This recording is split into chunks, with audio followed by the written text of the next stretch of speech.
Mon père, qui est un homme très pieux, à son mariage, a demandé à Dieu qu'un de ses enfants soit un serviteur de Dieu. Et ce dernier, ayant le sens de l'humour, a béni mon père avec 7 filles. Maintenant, ce ne serait pas un problème aujourd'hui, mais ils n'ont pas ordonné les filles dans le ministère. Alors, ça ne se présentait pas très bien pour mon père. Mais il a eu 2 fils. Le fils aîné, puis son enfant, qui était moi. Pour une raison quelconque, il a cessé d'avoir des enfants. J'imagine toujours mon père entourer ma mère de son bras en regardant dans le berceau et lui dire « Chérie, c'est la perfection. Comment pouvons-nous faire mieux? Autant arrêter, c'est bon. C'est très bon. » A-t-il dit, ça devient sérieux, nous ferions mieux d'arrêter de faire ça. Mais une fois qu'il était évident que le garçon le plus âgé ne serait pas pasteur, je venais d'une famille très large et nombreuse. Mon père était l'un des 10 enfants, ma mère était l'une des 10 enfants et ils ont eu 10 enfants, donc ils aimaient le chiffre 10. Et donc, tout était chrétien, tous étaient chrétiens, sachant que ce que mon père priait, s'en arrivait à la conclusion que c'est Joseph. Tout le monde sauf Joseph, pas question. Je ne vais pas devenir un prédicateur. Maintenant, j'ai accepté Jésus, j'ai grandi normalement jusqu'à ce que je devienne adolescent et quand j'ai commencé à voir les hypocrites dans l'église, chez les responsables et comment ils traitaient mon père, et je suis devenue très offensée. Mon père avait en fait la capacité de tendre l'autre joue et je les voyais lui faire des choses et il tendait l'autre joue et j'ai pensé qu'il serait utile de tendre leur joue. Et donc cela m'a provoqué et j'ai décidé que personne ne me traiterait de cette façon. Quand j'avais 13 ans, j'ai dit je ne sais pas ce que je deviendrai quand je sortirai de l'école, mais je peux te garantir une chose que je ne serai pas. Et ce que je ne saurais pas, c'est être un prédicateur. Et c'est ainsi qu'ont commencé mes années de fils prodigue. Je ne suis pas fière de ça. J'ai donc couru pendant de nombreuses années. Ce n'était pas facile. Nous avons parlé d'être brisés. Et bien, la Bible donne 2 façons différentes de le faire. Numéro 1, tu peux tomber sur la pierre et être brisé. Ce n'est pas compliqué. C'est juste que tu réalises qu'il a le droit d'être Seigneur et que tu n'as pas le droit d'être sur le trône. Alors tu abdiques le trône, tu descends volontairement et tu lui demandes de te pardonner pour avoir fait ça et de lui donner sa place légitime. Il ne te coupera pas la tête, il te donnera la grâce et la miséricorde, tu te pardonneras et commenceras à te bénir. Mais si tu es têtu et que tu as une tête de mule, comme on dit là d'où je viens, comme je l'étais, alors Dieu a une solution de secours. Numéro 2. Si tu ne veux pas tomber sur la pierre d'être brisée, alors la pierre tombera sur toi. Et la Bible dit que si elle le fait, elle te réduira en poudre. Mais je ne sais pas tout cela. J'ai rejeté le numéro 1. Et j'ai obtenu le numéro 2. Si c'était à refaire, j'aurais choisi le numéro 1. Je ne le recommande pas vivement. Mais il a fait le travail. Alors Dieu, dans son timing parfait, et crois-moi, il a épuisé tous les moyens pour que je tombe sur la pierre. Mais le temps nous manquait. Et Dieu avait un appel élevé sur ma vie. Et si je devais accomplir ma mission, nous devions régler la question de savoir qui serait Seigneur. Je pensais que c'était déjà réglé. C'est le cas, mais c'est là que le bas blesse. Maintenant, c'est comme si tu voyais un enfant courir vers le bord d'un précipice ou d'une falaise et qu'il était sur le point de passer par-dessus et tu dis stop, stop, stop. Et à un moment donné, tu peux te mettre entre deux et entre cette falaise, tu ferais tout ce que tu peux, tout ce que tu dois faire pour l'arrêter. C'était comme si j'allais me détruire et à un moment donné, Dieu a mis un mur de briques en face de moi et je me suis pris le mur et j'ai compris que je n'irai pas dans cette direction. Je vais juste changer la direction. Oui, c'est ça la communication. C'est ma première vraie communication.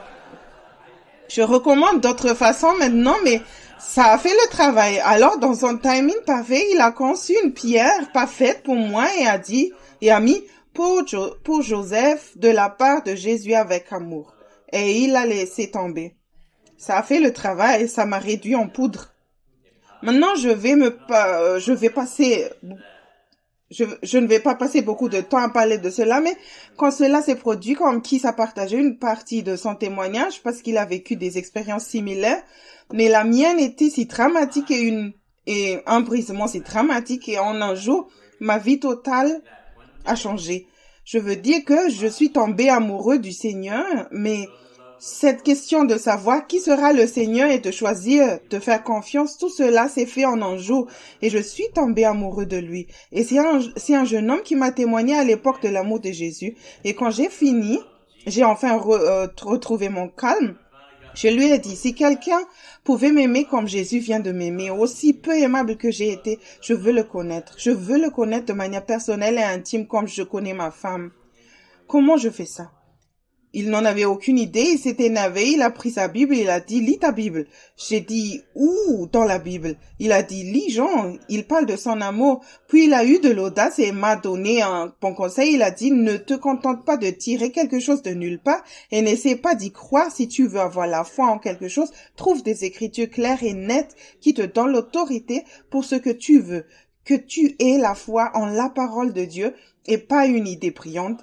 C'était un bon conseil. Je suis une personne très logique et pleine de bon sens. Alors, j'analyse ce qu'il faut faire pour obtenir ce que je veux. Nous fêtons notre 50e anniversaire cette année. Et maintenant que j'ai partagé des choses sur ma femme, mais elle n'est pas avec moi, je suis sûre que beaucoup de gens pensent que si tu dis ça quand elle peut t'entendre, tu sais. Mais non seulement nous sommes mariés depuis 50 ans et nous sommes aimés avec tout ce que nous avions en nous au début, mais nous nous aimons bien plus maintenant qu'au début. Elle a grandi de façon constante pendant 50 ans, comme j'aimerais partager avec certains d'entre vous, mais j'aime bien un humoriste que j'ai entendu et qui disait qu'il était heureux dans son mariage depuis 7 ans. Il a dit que 7 sur 25, ce n'est pas mal. Dans ce cas, c'est 50 sur 50 de la raison pour laquelle il a grandi. C'est important parce que c'est avant le brisement. Quand nous sommes mariés, tu n'aurais jamais pu me convaincre qu'il était possible de l'aimer plus que je l'ai fait à l'époque parce que je savais que je lui donnais tout l'amour que j'avais et c'est vrai. Mais c'est aussi vrai que je n'en avais pas beaucoup et ce que j'avais était mélangé de beaucoup d'amour de soi. Mais une fois que je suis tombée amoureux de l'amour lui-même et que l'amour de Dieu a commencé à grandir en moi, alors la qualité de l'amour que je pouvais lui porter, c'est-à-dire à ma femme, était bien plus grande. Et le jour où je suis tombée amoureuse du Seigneur, devine quoi, elle avait été mon amour numéro 1 et elle est passée au numéro 2. Je dis aux gens, je leur dis, ne soyez pas désolés pour elle parce que 3 jours plus tard, elle a eu la même expérience et je suis tombée au numéro 2. Nous avons tous les deux été numéro 2 pendant près de 50 ans. C'est pourquoi notre mariage est si formidable car nous avons le triangle que certaines personnes redoutent dans un mariage. Nous sommes tous les deux amoureux de quelqu'un d'autre. Il se trouve que c'est la même personne, l'amour lui-même. Et c'est pourquoi il ne cesse pas de croître au fil des années. Quoi qu'il en soit, c'est ce que je voulais avec Dieu et c'est ce que j'ai eu et j'ai eu cela depuis quelques 40 ans en croissance constante et c'est donc de là que je viens pour que tu comprennes où j'ai commencé. Mais c'est une réflexion logique sur ce qu'il fallait faire pour obtenir ce que je voulais. D'abord, selon ce jeune homme, je devais trouver une écriture claire et nette qui donne l'autorisation de connaître Dieu de cette façon. Deuxièmement, pour connaître Dieu, comme je la connais, ma femme, donc, je ne l'ai pas connue comme ça en lui rendant visite de temps en temps. Nous nous sommes mariés, nous avons emménagé ensemble. Si tu m'avais demandé avant notre mariage du jour où je l'ai rencontrée jusqu'à ce que je l'épouse l'année suivante, je l'ai vue tous les jours, sauf un seul. J'étais en déplacement pour un tournoi de karaté. Alors la situation, attends une minute, laisse-moi finir ici. Dieu ne veut pas que je passe beaucoup de temps là-dessus. Trouve la parole qui m'autorisait de connaître Dieu était un grand problème. Comment puis-je obtenir les Écritures? Comment puis-je me mettre en sa présence? Comme nous avons parlé de passer de temps de qualité ensemble, comment passer du temps de qualité en sa présence? Non seulement lui rendre des visites, ok, et comment faire pour que la communication fonctionne dans les deux sens? Parce qu'encore une fois, comme je l'ai dit, avant notre mariage, si tu me demandais, est-ce que tu la connais vraiment? C'est ça, si tu la connais vraiment, je suggère que je la connaissais vraiment. Nous nous sommes tenus devant mon père qui nous a mariés, nous avons tous les deux dit, je le veux, nous avons emménagé ensemble et j'ai découvert que je ne la connaissais pas autant que je le pensais. Parce que tout d'un coup, elle faisait la tête pour quelque chose, j'ai dit, chérie, qu'est-ce qui ne va pas? Rien. Il me fallait 2 jours pour découvrir ce que c'était ce rien. Ce n'était pas une communication de pointe, mais maintenant elle peut être dans l'autre pièce et je peux être en haut ou en bas, et si quelque chose dérange son esprit, je le sais. C'est que, est-ce que tu comprends? C'est là la toute différence, hein? Quand nous nous connaissons, j'ai donc besoin de pouvoir entrer en sa présence, de passer du temps de qualité. J'ai besoin de la communication, que la communication fonctionne dans les 2 sens. Nous ne nous connaissons pas vraiment, comme si c'était l'un de nous qui faisait toute la conversation. Nous communiquons tous les deux l'un avec l'autre et nous communiquons tous les deux à partir de nos cœurs et de notre cœur et non de notre tête. Et nous préférons tous les deux l'autre à nous-mêmes. C'est pourquoi nous avons ce genre de relation. Alors quand je dis que je veux ce genre de relation avec Dieu, c'est là que je veux en venir. Cela peut sembler impossible dans la pensée de quelqu'un, mais si tu tombes sincèrement amoureux de quelqu'un, tu ne penses pas aux impossibilités. Tu veux juste être avec lui. Je vais dans toutes les régions du monde entier et si 2 personnes tombent véritablement amoureux l'un de l'autre, elles veulent passer chaque moment qu'elles peuvent avec la personne et elles veulent partager avec l'autre du cœur et non de la tête. Elles veulent se connaître. C'est juste avec l'amour naturel. Combien plus avec l'amour de Dieu. Je me suis dit, ce serait simple, je vais juste aller demander au pasteur où se trouve cette écriture claire. J'ai essayé avec le pasteur et il ne savait pas où elle se trouvait. Alors j'ai descendu rapidement l'escalier, j'ai trouvé un autre nom sur la porte et j'ai demandé à celui-là. Il ne savait pas où c'était ce que j'ai demandé. J'ai demandé à plusieurs personnes et aucun d'entre eux n'a pu me donner une écriture simple où elle se trouvait. C'est donc plutôt décourageant. Alors j'ai dit, ok, je veux passer du temps de qualité en présence de Dieu. Alors comment je peux entrer dans la présence de mon Père? J'ai dit, où est mon Père? J'ai supposé que je ne savais rien et ils m'ont expliqué, eh bien, il est dans le 3e ciel et Jésus est à sa droite. J'ai dit, ok, comment puis-je y aller? Eh bien, mon fils, tu vois, c'est là que nous avons un problème. Tu dois mourir pour y aller. J'ai dit, oh, je ne veux pas mourir, je veux juste le connaître parce que j'ai grandi dans un environnement non pentecôtiste, tu sais, et donc, tout cela est étrange et tu ne sais pas à quel point c'était étrange dans le monde naturel. Mais j'ai décidé que si cette autorisation est dans la parole de Dieu, je la trouverai. Et j'ai commencé à lire chaque moment où je ne travaillais pas. Je lis la Bible sans doctrine, sans chercher de bénédiction, juste en essayant de trouver des écritures claires.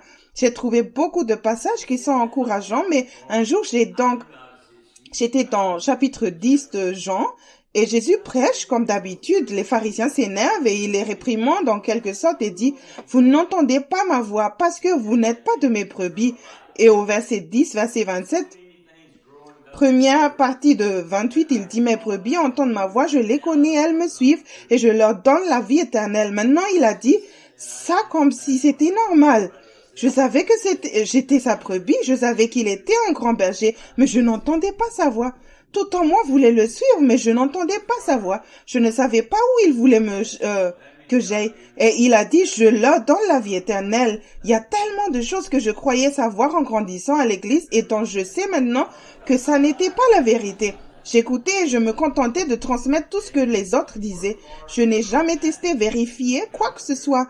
Et je n'ai jamais cherché dans les Écritures. Je l'ai simplement accepté. J'ai expérimenté cela il y a des années quand j'ai commencé et je demandais aux gens combien d'entre vous ont le don de la vie éternelle. Je vais demander ce soir combien d'entre vous ont le don de la vie éternelle. Tu as intérêt à lever la main ou je vais faire un appel à la conversion. Ok, tu as travaillé pour ça et tu l'as mérité. Tu l'as eu quand tu étais adulte ou l'as-tu obtenu par la grâce, par la foi et non par les œuvres? Très bien. J'ai fait ça pendant 30 ans. Dieu m'a demandé de faire ça, de distribuer un bout de papier qui disait la vie éternelle est ... et de demander aux gens que quelqu'un qui n'est pas chrétien a dit j'ai beaucoup réfléchi à la vie éternelle et il a demandé si tu l'avais. Tu as répondu oui. Et ensuite il a dit alors qu'est-ce que c'est? Il est important que tu ne donnes pas une opinion ou une théorie, que tu leur dises ce que la parole de Dieu a dit. Alors comment répondrais-tu que la vie éternelle est? Qu'est-ce que la parole de Dieu dit sur cela? Alors je ne vais pas encore répondre à ça, mais réfléchissez-y. Je pensais savoir ce que c'était. Mais un jour, j'étais dans le chapitre 17 de Jean. C'était la nuit du dernier repas. Et je sais que vous connaissez tous cette histoire. Judas était déjà parti pour le trahir et il savait que son heure était venue de mourir. Mais avant de se rendre à Gethsémani où il a été arrêté, il a fait une grande prière d'intercession auprès de ses disciples. Il savait qu'ils allaient être effrayés et dispersés. Et au chapitre 17 de Jean, et la prière qu'il a fait cette nuit-là, au verset 20, Jésus dit, Père, je ne prie pas seulement pour ceux-ci, les disciples, mais aussi pour ceux qui croiront en moi par leur parole. Qui est ce groupe de personnes? C'est nous. Si tu es croyant, tu crois à cause de ce que les disciples ont écrit. Ils ont écrit les évangiles. Ainsi, dans la première partie, j'ai réalisé que cette nuit-là, Jésus n'a pas seulement prié pour ses disciples, mais que toi et moi étions inclus dans cette prière. Donc cela, en fait une prière importante pour moi. Mais au début, Jean 17, versets 2 et 3, Jésus a dit, Père, à tout ce que tu m'as donné, je leur ai donné la vie éternelle. Et au verset 3, il a donné une définition claire et simple de la vie éternelle. C'est la vie éternelle afin qu'ils, c'est-à-dire nous, puissent te connaître, toi, le seul vrai Dieu et Jésus-Christ que tu as envoyé. Et ce mot connaître, dans la racine grecque de ce mot, signifie connaître quelqu'un de manière intime, comme un mari connaît sa femme, le genre de relation qui ne peut avoir lieu que si l'on passe du temps de qualité ensemble en communiquant dans les deux sens depuis le cœur. C'est le don de la vie éternelle que Jésus a donné à chacun d'entre nous le jour où nous avons été sauvés. Cela n'a absolument rien à voir avec les œuvres et rien avec la maturité. C'est venu par la grâce au moyen de la foi. Le fait que nous puissions non seulement passer du temps de qualité dans la présence du Père et de Jésus, mais que nous puissions communiquer dans les deux sens avec eux et apprendre à les connaître. Cela nous a été donné le premier jour où nous avons été sauvés. Et sais-tu quel pourcentage du corps de Christ, de n'importe quelle dénomination j'ai été, si je donnais réellement ce test et qu'il n'avait pas entendu l'un de nos équipes, sais-tu quel pourcentage ne mettrait pas cette définition de la vie éternelle? Au moins 99,9% ne l'écriront pas, y compris tous les pasteurs. Peu importe qu'il s'agisse d'un milieu pentecôtiste ou non, ils ne donneraient pas cette réponse. Et c'est assez choquant pour moi. Ce n'est pas caché dans l'un des petits prophètes de l'Ancien Testament. C'est dans l'évangile de Jean, l'évangile le plus lu. Et pas seulement ça, c'est en lettres rouges. Si tu as une édition en lettres rouges, c'est écrit en rouge. Ce sont des paroles de Jésus. Donc, tous les chrétiens ont lu Jean. Je ne le dis pas pour te culpabiliser, mais c'est tout ce que je cherchais et j'ai probablement lu le Nouveau Testament 10 fois et je le cherchais et je ne le voyais toujours pas jusqu'à ce que je le voyais enfin. Et un jour, le Saint-Esprit m'a gracieusement ouvert les yeux et je l'ai vu et j'étais tellement excitée. Gloire à Dieu, voilà, il y a l'autorisation. Mes yeux s'illuminaient tout d'un coup et je suis aussitôt enthousiaste. Puis tout d'un coup, ce sentiment d'oppression m'a envahi et j'ai pensé, eh bien, qu'est-ce que je fais maintenant? Et j'ai passé tout ce temps, tu comprends, tu imagines? Tu n'imagines pas le nombre d'heures que j'ai passé à lire, à chercher cela, à le manquer. Tu sais, je le lisais et je l'ai enfin vu. Et maintenant, je n'ai jamais pensé à ce que je vais faire quand je l'aurai trouvé. Eh bien, la Bible dit que tu n'as pas parce que tu ne demandes pas. Alors, j'ai immédiatement demandé que cela se manifeste dans ma vie. Absolument rien n'a changé. J'ai grandi à la campagne sur une route en gravier. Nous avions toujours un banc de chiens dans la cour autour de la maison et chaque fois qu'une voiture allait, cela n'arrivait pas très souvent, descendre la route, ces chiens stupides arrivaient en courant et mordaient les pneus et la voiture tout le long de la route. Et je me souviens qu'enfant, je pensais tuer un chien stupide. Que ferait-il s'il en attrapait un? Des années plus tard, je suis en Irlande et je conduis une petite voiture sur cette route sinueuse dans le sud de l'Irlande et je suis en train de rouler. J'ai une petite voiture car les routes sont tellement étroites et je regarde dans le rétroviseur latéral et voilà un gros chien de berger dont on ne voit pas les yeux ou quoi que ce soit et cette chose me poursuivait et à chaque fois qu'il sautait, les poils partaient en arrière et revenaient et il arrivait et tout d'un coup, j'ai pensé à ça quand j'étais enfant et j'ai juste appuyé sur le frein. Il a failli me rentrer dedans. Il a glissé jusqu'à ma porte et s'est finalement arrêté et je le regarde droit dans les yeux. Et il s'en va. Et j'ai réalisé qu'il n'en avait jamais attrapé avant. Il n'avait aucune idée de ce qu'il allait faire avec. Et c'est un peu ce que j'ai ressenti avec cette écriture. Je l'ai trouvé et je ne savais pas quoi faire. Et j'ai dit, mon Dieu, je ne comprends pas. Je ne sais même pas pourquoi tu me donnerais ça, ce don. Mais ce n'est pas moi qui ai mis cela dans la Bible, c'est toi. J'étais juste honnête avec Dieu. J'ai dit, Seigneur, si j'avais été toi, je me serais cassé la tête il y a des années, aussi rebelle que j'étais, mais pour une raison quelconque, tu ne l'as pas fait. Et tu m'as pardonné et tu m'as donné ce merveilleux don. Et je ne sais pas pourquoi tu veux me connaître, moi, avec toutes les personnes que tu pourrais connaître dans l'univers, mais toi, c'est ce que tu as dit. Donc, tu vois mon cœur, tu sais que je le veux, tu le veux aussi. Sinon, tu ne nous aurais pas fait ce don. Alors, si tu le veux et que je le veux, mais que je ne l'ai pas, j'ai dit, Dieu, alors, l'un de nous doit être le problème. Je suis un peu plus intelligent que j'en ai l'air.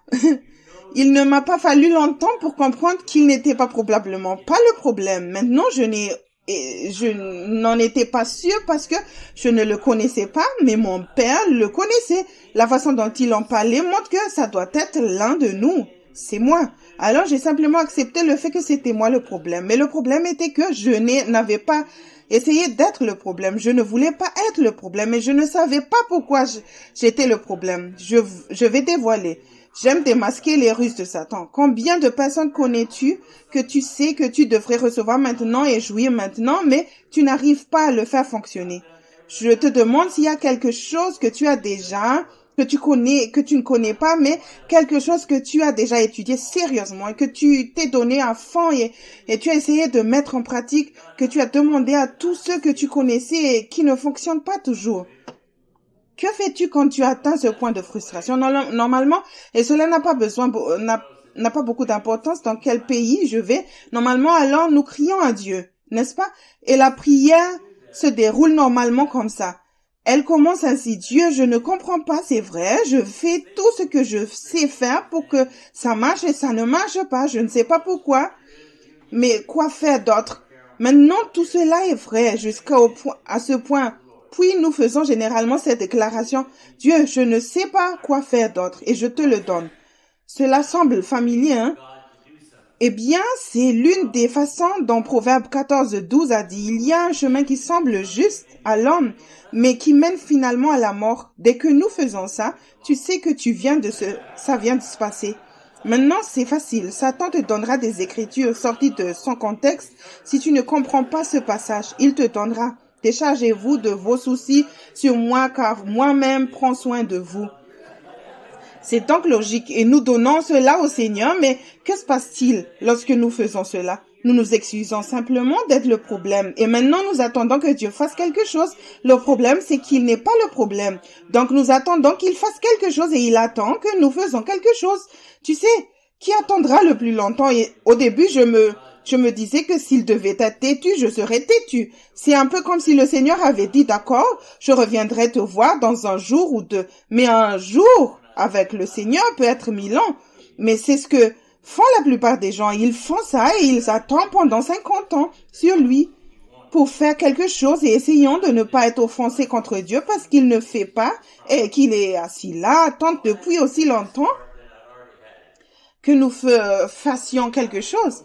Ce n'était pas parce que j'étais plus intelligent que les autres. Je pense que Dieu m'a simplement donné la grâce. Alors quand j'en suis arrivé à ce point, Dieu, je ne sais pas quoi faire d'autre. Et là, j'ai dit, Dieu, je ne comprends pas pourquoi tu m'as donné ça. Et je suis passée par tout ça.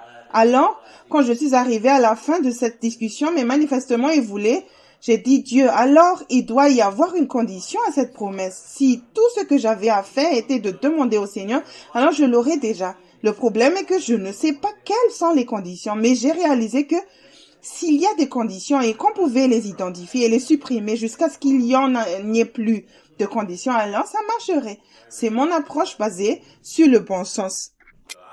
Je ne savais pas quelles étaient les conditions et la plupart des gens peuvent s'identifier à cela. Puis tout d'un coup, j'ai eu cette idée lumineuse et j'ai réalisé qu'il me l'avait donnée. J'ai dit, je parie que le Seigneur sait quelles sont ces conditions. Est-ce que c'est assez intelligent? Eh bien, je suis devenu encore plus intelligent. Eh bien, si c'est lui qui sait quelles sont les conditions, pourquoi je ne lui demande pas au lieu de tous les autres qui ne savent pas non plus ce qu'elles sont? Ça a du sens, hein? Mais ensuite, je rencontre un autre problème. Je lui ai demandé et je n'ai rien entendu. Mon téléphone fonctionnait dans un sens. Tout le monde est concerné par ça. Alors, j'ai décidé de croire simplement à certaines choses de base. Personne me donne des cours. Personne d'autre n'est là. J'ai juste décidé que tout d'abord, il savait quelles étaient les raisons. Il m'a donné ce don. Il veut cette relation, sinon il ne m'aurait pas donné ce don. Il est le Seigneur, il sait quelles sont les raisons et j'ai choisi de croire qu'il m'aimait et qu'il voulait cette relation dans ma vie. Il sait quelles sont les conditions et j'ai choisi de croire que si je vais vers lui avec la bonne attitude, sans aucune excuse, il peut voir mon cœur déjà déterminé. Quoi qu'il me montre à faire, j'arrêterai de faire tout ce qu'il me dit d'arrêter de faire. Je ferai ce qu'il me dit de faire jusqu'à ce qu'il n'y ait plus de raison. Si je vais vers lui avec cette attitude, alors Dieu commencera à me montrer quelles étaient ses raisons. Je n'avais pas de communication à deux sens à l'époque, mais je passe chaque moment que je peux à lire la parole de Dieu et le Saint-Esprit commence à accélérer les choses. C'était ces obstacles. La première chose que tu sais, c'est qu'il n'y avait plus d'obstacles et que ça commençait à marcher. C'était donc cette simplicité au début. Juste trouver cette autorisation claire que chacun d'entre nous a reçue le premier jour où nous sommes nés dans la famille de Dieu. Je ne sais pas ce qu'il en est pour toi, mais personne ne m'a expliqué que cela faisait partie de l'ensemble du salut. Personne ne m'a expliqué comment rendre cela opérationnel dans ta vie. Je crois que la première raison pour laquelle Jésus est venu, c'est parce que le Père et lui voulaient être en communion avec nous et en ce qui concerne notre héritage, tout ce qui est inclus dans l'ensemble du paquet du salut pour moi personnellement, ce que je considère comme la chose la plus précieuse qu'il m'ait donnée, c'est le privilège d'être son enfant et d'avoir cette communion intime avec lui.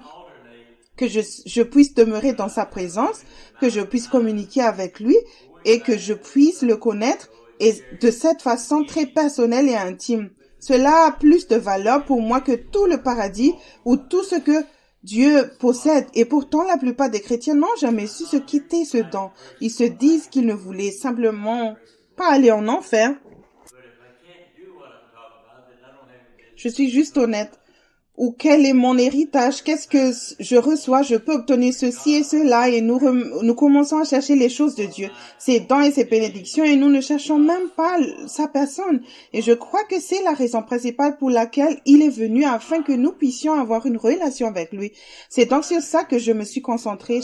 J'alterne en quelque sorte lorsque j'ai un temps limité entre le retour en arrière il y a 40 ans et le partage des débuts, mais en même temps, je m'assure que tu as une vision de ce dont je parle maintenant, de ce qu'il est possible de faire. Je ne suis pas ici pour essayer de t'impressionner sur ce que je peux faire ou continuer à essayer de t'impressionner sur ce qu'il pourrait faire. Mais si je ne peux pas faire ce dont je parle, alors je n'ai rien à faire ici pour en parler. J'ai partagé avec le pasteur aujourd'hui que lorsque Dieu a commencé à me former, voici ce qu'a été mon premier jour à l'école de Dieu. Voici ce que le Père m'a dit. Je vais te donner la lumière, je vais te donner la révélation, mais quand je le ferai, ne pense pas pour qui c'est, je te l'ai donné. Tant que cette lumière ne t'aura pas sondé et exposé tout ce qui est contraire à cela en toi et que tu ne te seras pas repenti et ce qu'elle a exposé et que tu l'auras remplacé par la lumière à sa place, de sorte que tu n'as pas seulement reçu cette vérité, mais que tu es maintenant un pratiquant de cette parole et que tu fais de manière suffisamment constante pour avoir des fruits dans ta vie, prouvant que tu le fais, je ne t'autorise pas à l'enseigner à quelqu'un d'autre. Voilà, c'était le début. Et crois-moi, il m'a fallu beaucoup de temps avant d'avoir une chose qui remplissait cette condition. Mais ensuite, ça a commencé à prendre de l'ampleur. Donc, à 40 ans environ, je n'ai jamais partagé un message où je ne peux pas montrer une écriture claire et nette pour cela. Je n'emploie aucun mystère et je le fais de manière suffisamment constante pour avoir des fruits dans ma vie prouvant que je le fais. Sinon, je ne le partage pas. Je n'autorise pas je n'autorise aucun de nos autres personnes nommées qui exercent un ministère, mais je les Je l'ai à différents niveaux, mais ils ne peuvent exercer un ministère que si les Écritures sont claires et si ils ont des fruits constants dans leur vie. Pas d'opinion, pas de théorie pour tout le monde. Les opinions sont comme le nez, tout le monde en a une. Tu n'as pas besoin d'un autre nez. Je veux partager ce que j'ai ressenti, j'ai expérimenté et mis en pratique de la parole de Dieu, mais je ne suis pas ignorant des machinations de Satan. Le fait que nous ne sachions pas ce qui est le don de la vie éternelle, le fait que nous ne sachions pas comment le faire sortir des pages et faire fonctionner dans ta vie, pour moi, c'est le fruit du travail de Satan. Parce que Dieu ne l'a pas caché dans les Écritures. C'est très clair. La génération qui nous a précédés tout le monde aurait dû marcher dedans. Cela aurait dû être normal si nous avions partagé cela et que tout le monde trouvait cela normal. Lorsque nous avons été sauvés tout au début, nous l'aurions cru sans le moindre doute et nous aurions immédiatement commencé à y marcher. J'ai appris à faire tout cela dans cette relation avec Dieu alors que j'étais encore à tout point de vue un bébé spirituel. Cela n'a rien à voir avec mon appel. Cela n'avait rien à voir avec la maturité. J'ai appris à le faire alors que j'étais un bébé et que je ne voulais toujours pas être un prédicateur pendant toute cette période où j'ai appris à me mettre dans sa présence. J'ai appris à s'unir avec lui, à l'aimer.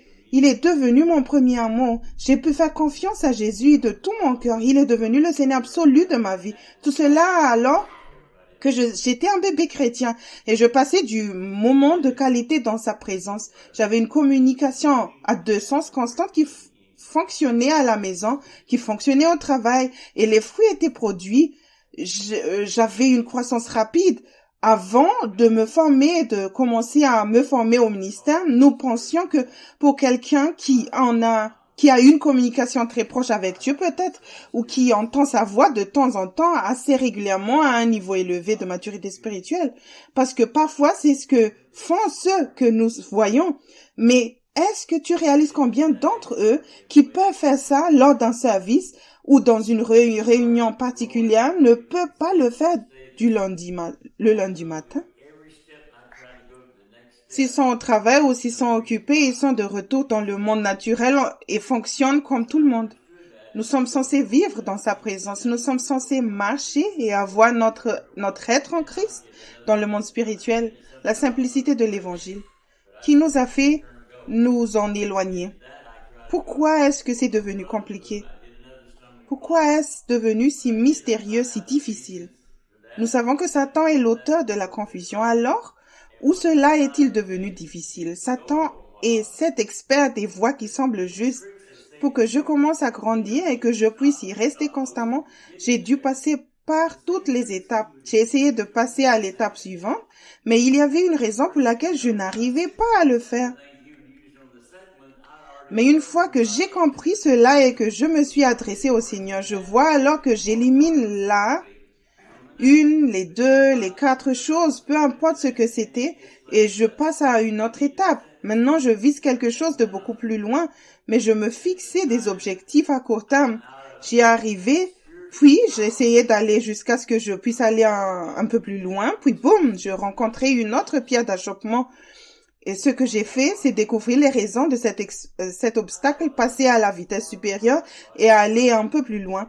Et une fois que j'ai atteint l'objectif de l'un d'entre eux, les ruses que Satan a utilisées pour m'entraver, empêcher la plupart des gens d'y arriver, sont les mêmes que celles qu'il aurait utilisées pour la prochaine chose que j'ai faite. La première chose, tu sais, environ 60% des choses qu'il aurait utilisées pour la deuxième chose, je les avais déjà apprises et je ne suis pas ignorant de ces méthodes. Donc, elles n'ont pas fonctionné et il a dû jouer quelques cartes supplémentaires pour la prochaine fois, pour ainsi dire. Mais maintenant, je suis plus ignorant, je ne suis plus ignorant là-dessus, alors je fais le suivant et ça devient de moins en moins. Tu dois donc comprendre que cette chose a pris de l'élan et qu'au moment où je suis sortie de l'enfant spirituel, je marche et je fais des choses que la plupart des chrétiens ne pourraient même pas s'imaginer. Et tu sais ce qui est ironique dans tout ça? Je pensais que j'étais tellement en retard sur le corps de Christ que c'était ridicule parce que Dieu m'avait complètement isolé de tout enseignement de tout. Tout ce qu'il m'a permis d'avoir, c'était ma Bible, une concordance et c'est tout. Le Saint-Esprit en moi était l'enseignant, alors j'ai dû développer la communication et tout. Depuis le stade de nouveau-né, du bébé jusqu'à l'entrée dans mon appel, tout ce qui m'a été enseigné a été directement donné par le Saint-Esprit, par la Bible et c'est tout. Pas d'autres livres, pas d'autres enseignements, rien d'autre que ça. Et je commence avec quelqu'un, la seule chose que j'ai juré de ne pas être, c'est d'être un prédicateur. Alors si Dieu a pu faire ça avec moi, il peut le faire avec n'importe qui. La Bible dit qu'il n'a pas appelé beaucoup de sages, mais des insensés pour confondre les sages. Je dis toujours à qui, parce que qui c'est très intelligent, je dis, tu es dans la minorité, tu es le petit nombre. Je suis dans la majorité, je suis la partie la plus stupide, mais le Seigneur s'est servi de moi pour le former. Alors, il a quand même le sens de l'humour. Je veux que tu vois ton potentiel, mais je ne veux pas que tu te prennes la tête. Comment tout cela fonctionne? Parce que tu vas juste t'embrouiller et être frustré. Ton intelligence naturelle ne peut pas comprendre les choses de Dieu. Elles sont dans le domaine spirituel. Je veux juste que tu comprennes que nous sommes partis de tout début. Tu te rends compte que le message du salut de base que beaucoup d'entre nous ont entendu quand nous étions jeunes, qui était déjà dilué parce qu'il ne contenait pas le don de la vie éternelle et d'autres choses a été dilué bien plus que ça.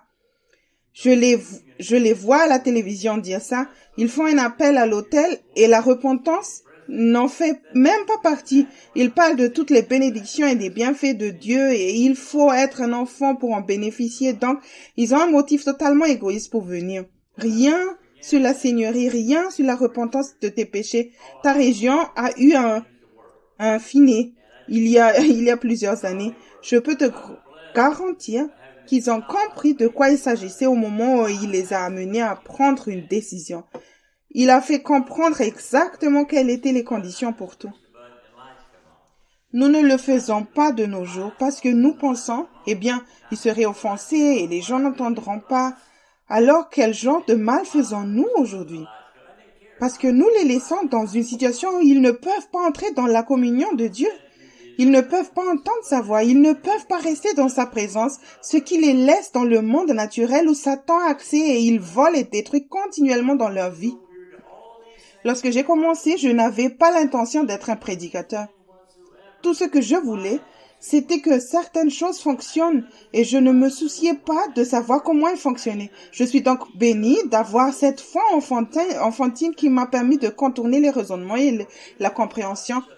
Parce que le Saint-Esprit m'a dit d'appuyer sur ce bouton, je viens d'appuyer sur le bouton et les lumières s'allument et j'ai cru aux lumières et tout d'un coup les lumières s'allument. Maintenant, je n'ai aucune idée de comment câbler un bâtiment pour les lumières. Je ne savais pas pourquoi j'allais appuyer sur les boutons et les lumières venaient.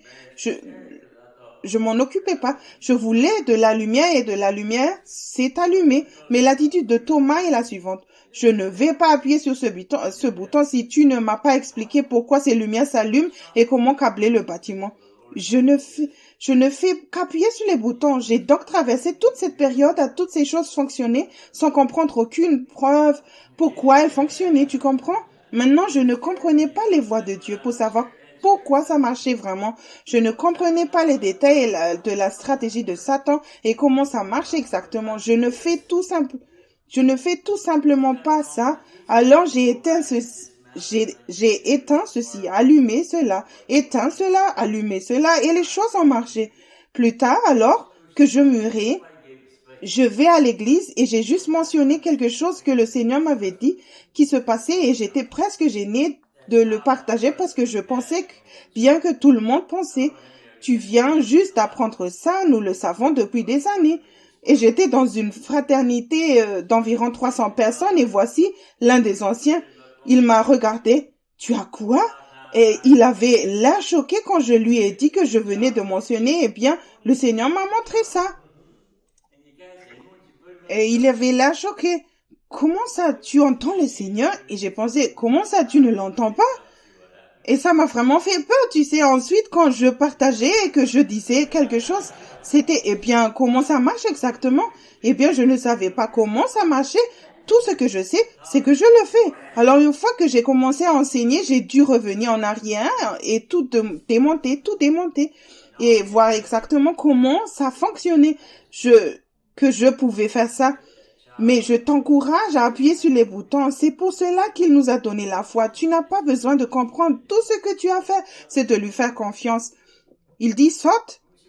Cette confiance enfantine que nous avions quand nous étions enfants. Je ne sais pas si beaucoup d'entre vous ont eu des garçons ou non, mais peut-être que ce n'est pas le cas dans cette région. Peut-être que vous êtes plus intelligents que nous dans le Tennessee, mais vous pouvez prendre un tout petit et nous pouvons le mettre sur quelque chose et de 4 ou 5 fois plus haut que sa tête et dire saute. Et il n'hésitera même pas. Il sauterait simplement. Et tu le fais dire qu'il veut que tu le remettes et il saute à nouveau. Tu attends qu'il soit adolescent et tu le mets sur quelque chose de 4 fois plus haut que lui et tu dis saute et tu vois ce qui se passe. Tu es fou. Je ne vais pas sauter. Pourquoi? Parce qu'ils ont vécu avec toi pendant 15 ans. Ils savent que tu n'es pas parfait. Ce tout petit pense que tu es parfait. Mais c'est la même chose avec Jésus. Il est parfait. Et tout ce qu'il avait à me dire de faire, c'était de sauter. Je saute tout simplement. J'ai gardé cette foi d'enfant. Je l'ai toujours 40 ans, 40 quelques années plus tard. Il n'a pas besoin de m'expliquer quoi que ce soit. Dis-moi simplement ce que tu veux faire. Je vais partager avec toi un peu de ma façon de fonctionner parce que non seulement je reconnais Dieu dans toutes mes voies et je le laisse diriger mes chemins, mais avant de reconnaître Dieu sur quelque chose, je m'assure d'abord que je n'ai même pas d'opinion à ce sujet avant de lui demander. Bien que naturellement je peux voir, eh bien, ceci serait évidemment plus facile. Cela serait plus facile, mais je ne tire aucune conclusion de ce que je pense être mieux. Même quand j'aurai une préférence, je n'essaie pas de l'influencer. J'avais 2 normes auxquelles j'ai demandé à Dieu de se conformer lorsque j'ai abordé la question de la seigneurie.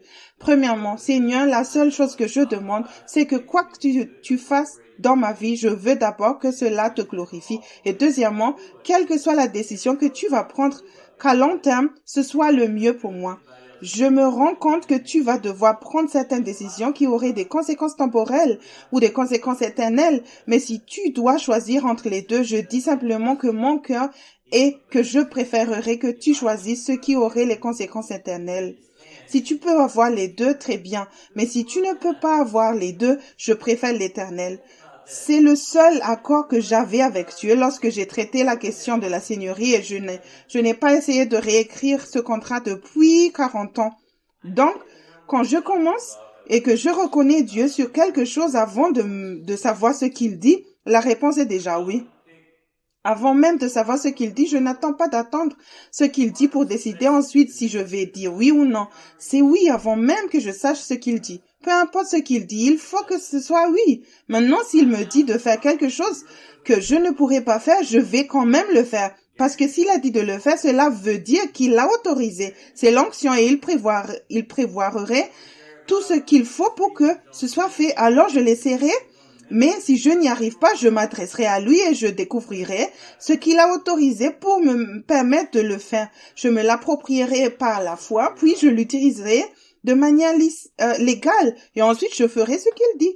Donc le résultat final, je vais faire ce que Dieu a dit et cela n'a rien à voir avec le fait que quelqu'un d'autre soit d'accord. Cela n'a rien à voir avec le fait que le diable aime ou pas. Je me fiche qu'il aime ou pas. Je vais faire ce que Dieu dit. C'est simple que cela. Je lui fais confiance. C'est mon meilleur ami. Si je ne peux pas faire confiance à celui qui me tient dans sa main, dans l'éternité, à qui puis-je faire confiance? Si on réfléchit n'importe qui, on fait confiance à Dieu pour ne pas aller en enfer, mais finir au paradis. Par contre, on ne lui fait pas confiance pour être notre Seigneur. Je peux te dire que la pierre d'achoppement numéro 1 est de la relation avec Dieu partout dans le monde et la question de la seigneurie. Si je dois choisir n'importe quel endroit dans le monde, le message la plus difficile à transmettre dans n'importe quelle congrégation serait celui sur la seigneurie de Jésus-Christ. Elle serait la moins acceptée. Si j'annonce une conférence ou que j'aille en Europe, ce thème me garantit le plus petit auditoire. C'est garanti. C'est le plus petit auditoire. Si je disais que cette réunion porte sur la guérison et les dons et et de choses qui vont servir ton monde temporel, la salle serait pleine à craquer. C'est aussi simple que cela, mais c'est la réalité. La question de la seigneurie est cruciale depuis de nombreuses années, mais nous l'avons ignorée. Nous avons écouté tous les mensonges concernant Dieu. La plupart des chrétiens ont un dossier constitué sur leur offense contre Dieu, la raison pour laquelle ils ne lui ont pas fait confiance. Tu serais surpris. Tu devrais vérifier ton propre dossier et demander à Dieu de te montrer s'il y a quelque chose dans ton dossier que tu as contre lui. Parce qu'il suffit d'une seule chose pour créer la doute et ta foi n'est pas assez pure pour la libérer et lui faire confiance de tout ton cœur. Donc, que nous pensions qu'il n'a pas fait les choses correctement et équitablement dans notre vie ou qu'il ne l'a pas fait juste avec quelqu'un d'autre, nous avons fait ces jugements sur Dieu et Satan les utilise pour les mettre dans notre tête et nous fait douter et notre foi n'est pas libérée. Si nous ne vidons pas ce dossier maintenant, un jour, nous nous tiendrons devant le trône de jugement de Christ, nous serons devant lui et tout sera mis en lumière. Je te garantis que tout ce qui se trouve dans nos dossiers ressortira et sera prouvé faux. Cela ne sera pas recevable dans son tribunal, mais il est alors trop tard. Et tout ce que nous voyons, ce sont toutes les choses que nous avons perdues. Alors nous revenons à cette relation simple. Elle aurait dû commencer avant que tu aies toutes ces responsabilités et fonctions et tout le reste que nous essayons de faire. Ça aurait dû commencer dans la relation. Depuis que je suis au service, la relation reste la chose la plus importante pour moi. Partout où je vais, j'y vais pour une simple raison, simplement parce que je l'aime. Dans Jean 14:15, il dit, « Si tu m'aimes, garde mes commandements. » Donc, ma motivation pour chercher Dieu par la grâce, pour commencer, à part le fait qu'il a dit de le reconnaître dans toutes mes voies, c'est parce que cela me donne l'occasion d'exprimer mon amour pour lui par mon obéissance. C'est pourquoi je me fiche du commandement. Je me fiche qu'il soit difficile, car plus il sera difficile de lui faire confiance et de lui obéir, plus l'expression de mon amour envers lui sera grande. Et garde ceci en tête, tout ce que tu vas semer, tu vas le récolter. Donc, quand je fais confiance à Dieu et que je sème tout mon amour agapé qu'il y a en moi pour faire confiance à Dieu, je sème l'amour agapé et je récolte l'amour agapé en retour. Sauf que tu ne peux pas surpasser Dieu. Donc, tu en reçois toujours plus en retour. Donc, l'amour de Dieu coule continuellement. Alors, je pars en long voyage et j'ouvre mon cœur et le déverse partout et je vais et j'aime simplement les gens. Et quand je rentre à la maison, j'ai plus d'amour que je n'en avais au départ. Je ne suis pas épuisée. C'est de la même façon que je sème la révélation. Je partage la vérité que j'ai dans le cœur des gens. Je n'ai pas à me soucier d'essayer d'étudier Dieu pour avoir plus de révélation. Dieu me donne souverainement la révélation. Elle arrive tout le temps. Je récolte ce que je sème. Je suis très gracieux. Je récolte beaucoup de grâce. Est-ce que tu comprends? Tu sèmes dans tes besoins. Si tu as besoin de quelque chose, alors sème dans ce besoin. Et cela devient généralement dans la plupart des ministères une histoire d'argent. Sème de l'argent dans notre ministère? Non. Mais si tu as besoin d'un ami, si tu as besoin d'un ami, alors trouve quelqu'un qui a besoin d'un ami et sois un ami pour lui. Tu auras un ami, juste quelqu'un de ses bases, quelques-unes de ses bases. Être capable d'être dans sa présence de façon constante, de te placer à un endroit dans un lieu auquel Satan n'a pas accès. Nous savons que Satan sévit sur cette planète en ce moment. Il contrôle la majeure partie de cette terre. Il n'y a aucun endroit sur cette planète où j'ai été dans le monde naturel où tu peux échapper à Satan. Tu ne peux même pas aller dans l'univers et échapper à Satan. Il a accès à tous les endroits. Il n'y a qu'un seul endroit dans l'univers auquel il n'a pas accès et c'est le royaume de Dieu dans le monde spirituel. C'est le seul endroit. Pourquoi penses-tu que tous les enseignements qui sont transmis font que nous sommes si ignorants de la façon d'être dans l'esprit? Parce qu'il ne peut pas nous voler si nous sommes dans l'esprit. Il n'a pas de place, il n'a pas accès à nous. Il ne peut pas nous garder dans l'ignorance. Il ne peut pas nous empêcher de grandir. Il ne peut pas nous empêcher d'être loin. Il ne peut pas nous empêcher de détruire ses œuvres. Il doit donc nous empêcher d'y arriver. Alors, peu importe à quel point nous voulons agir de manière spirituelle, tant que nous le faisons, depuis le monde naturel, cela n'a aucun effet. Il y a une telle différence entre le naturel et le spirituel. Je veux partager une écriture avec toi. 1 Corinthiens chapitre 2, et tu connais probablement très bien ce texte, mais nous devons savoir où le problème commence.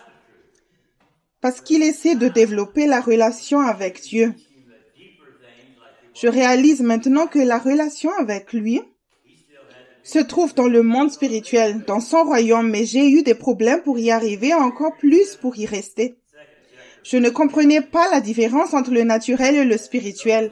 Je ne pense pas que nous réalisons à quel point l'Église est devenue charnelle, ou que ce que nous appelons parfois spirituel n'est pas vraiment spirituel, c'est juste de la chair spiritualisée. Il y a une grande différence ici, car si tu es dans l'esprit, il y a du fruit. Romains 14, verset 17 dit, « Le royaume de Dieu, ce n'est pas le manger et le boire, c'est la justice, c'est-à-dire la position de droiture envers Dieu, la paix et la joie dans le Saint-Esprit. » Paul parlait aux Corinthiens et là, il leur avait prêché. On ne peut pas dire qu'ils avaient un pasteur ni qui ne leur donnait pas la vérité. Je veux dire qu'il leur donne toutes sortes de vérités, mais au moment où il devrait enseigner des choses plus profondes, comme il le faisait avec ses disciples, il devait encore leur donner du lait parce qu'ils étaient des bébés. Et donc, il partageait ici, dans le verset 7, deuxième chapitre de Corinthiens, qu'à ce qui était plus mûr, il partageait les choses plus profondes de Dieu, mais au verset 9, il dit, « Mais il est écrit, vos yeux n'ont pas vu et vos oreilles n'ont pas entendu. Il n'est jamais entré dans le cœur de l'homme les choses que Dieu a préparées pour ceux qui l'aiment. » Maintenant, réfléchis-y. Des choses que tu n'as jamais vues, jamais entendues, jamais même entrées dans ton cœur. Des choses que Dieu a préparées dans la Bible, version amplifiée, que Dieu a préparées et déjà rendues prêtes pour ceux qui l'aiment. Et il a donné une condition à ceux qui l'aiment. Si je demande à la plupart des chrétiens, est-ce que tu aimes le Seigneur de tout ton cœur? Tout le monde dans l'église lèvera la main. Parfois, je fais un enseignement sur ce qu'il est dit d'aimer Dieu de tout ton cœur. Une fois l'enseignement terminé, si je demande combien de personnes maintenant croient toujours aimer Dieu de tout leur cœur, presque personne ne lève la main. Ils pensaient que c'était le cas. Alors tu lis ça et tu dis, eh bien, j'aime Dieu, donc j'ai rempli cette condition. Les nôtres l'ont fait. Est-ce que le Saint-Esprit révèle ces choses plus profondes que tu n'as jamais vues auparavant, que tu n'as jamais entendues, qui ne sont jamais entrées dans ton cœur? Est-ce que cette révélation plus profonde te vient souverainement de Dieu? Si ce n'est pas le cas, tu n'as pas rempli la condition. Tu vois, nous laissons emporter par l'idée que j'ai rempli la condition. J'attends juste que Dieu fasse sa part. Il y a une chose que j'ai apprise. Tout ce qui est disponible maintenant au moment où tu remplis la condition, c'est là. Il n'y a pas d'attente. C'est là maintenant. Au moment où tu remplis la condition. Si ça n'arrive pas, tu n'as pas rempli la condition. Tu peux penser que tu as rempli la condition, mais tu ne l'as pas remplie. C'est disponible maintenant au moment où tu l'as rempli. Tu n'as pas besoin de la prier, c'est là. Tu ne peux pas échapper aux bénédictions de Dieu. L'une de mes écritures préférées sur la bénédiction est Deutéronome 28. Nous entendons beaucoup parler de bénédictions, mais le Seigneur a mis devant Israël des bénédictions et des malédictions, et il t'encourage à choisir les bénédictions.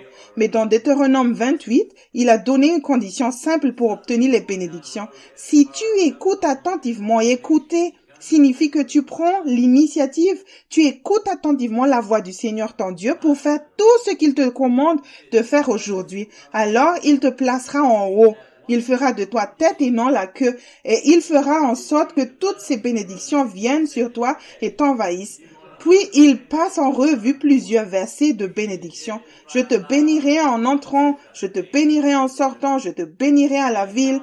Dans la ville, je te bénirai à la campagne. Où tu mets tes mains, je le bénirai. C'est ce que Dieu a fait avec moi dans les activités et toutes choses avant parce que j'ai rempli cette condition. Et en voici une que j'aime bien. Si le diable vient vers toi d'une façon, je le disperserai dans cette direction différente. Juste cette seule condition. Mais si tu n'écoutes pas attentivement la voix de l'Éternel, ton Dieu, si tu ne fais pas tout ce qu'il te commande de faire aujourd'hui, alors ces malédictions viendront sur toi et t'atteindront. Tu sais ce que j'aime dans les bénédictions? La plupart des gens cherchent les bénédictions. Si quelque chose, tu descends la route et une voiture arrive et te dépasse, vient-il vers toi ou par derrière? Il vient de derrière pour te doubler. Il a dit que ces bénédictions viendront sur toi et te dépasseront. Si tu respectes cette simple condition, si tu vas à 50, les bénédictions iront à 60 ou 70 km à l'heure. Elles te rattraperont. Si tu vas à 120, elles arriveront à 140. Si tu montes dans un jet privé, tu vas à 500, ils arriveront à 600 et les anges seront toujours avec toi. Tu ne peux pas dépasser les bénédictions de Dieu. Je n'ai jamais demandé de bénédiction à Dieu, mais quand je suis arrivé à pouvoir entendre sa voix et que je commençais à faire ce qu'il disait diligemment, tout à coup, bam, je me suis retournée, il y a une bénédiction. Je n'y avais même pas pensé, je ne l'avais pas demandé. Dieu l'a juste souverainement amené. Je n'ai pas eu à me sentir coupable de le recevoir. Est-ce que tu comprends? Nous avons une belle maison, nous avons de belles choses et je demande les gens d'aller trouver quelque chose dans ma maison, ma voiture ou quoi que ce soit que j'ai demandé. Je n'ai rien demandé du tout. Je dis simplement, Dieu, que veux-tu que je fasse? Maintenant, si c'est le moment de prendre une autre voiture et que le Seigneur dit, il est temps d'aller chercher une autre voiture, ok? Où veux-tu que j'aille?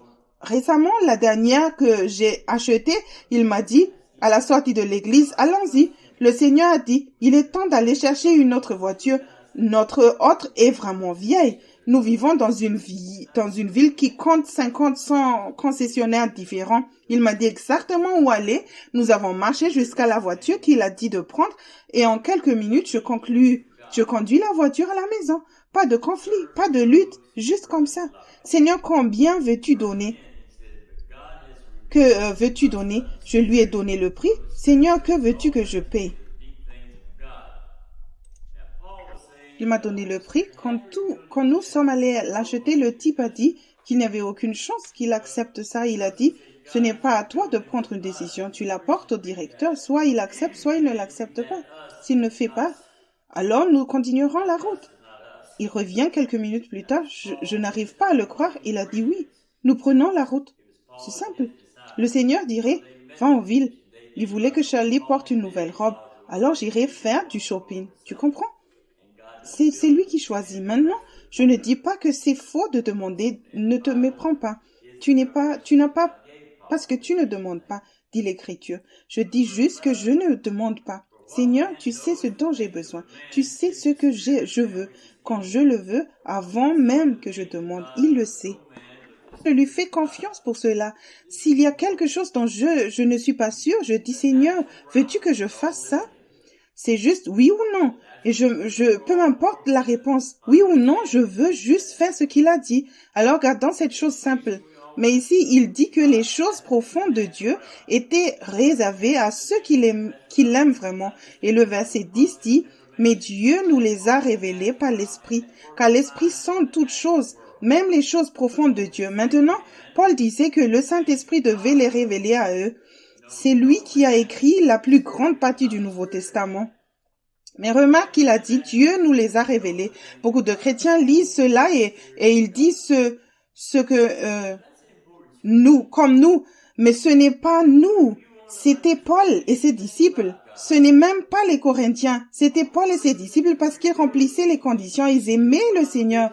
Paul et eux ont reconnu le Seigneur. Ils ont fait ce que le Seigneur disait. Et Dieu l'a révélé. Et le reste des livres de la Bible et la révélation que Dieu a donnée à Paul, les choses plus profondes. Mais au verset 11, car quel homme connaît les choses de l'homme, sinon l'esprit de l'homme qui est en lui? De même aussi, personne ne connaît les choses de Dieu, sinon l'esprit de Dieu. C'est important. Le monde naturel dans lequel nous vivons tous, l'esprit naturel avec lequel nous sommes tous nés, comprend les choses dans ce monde naturel.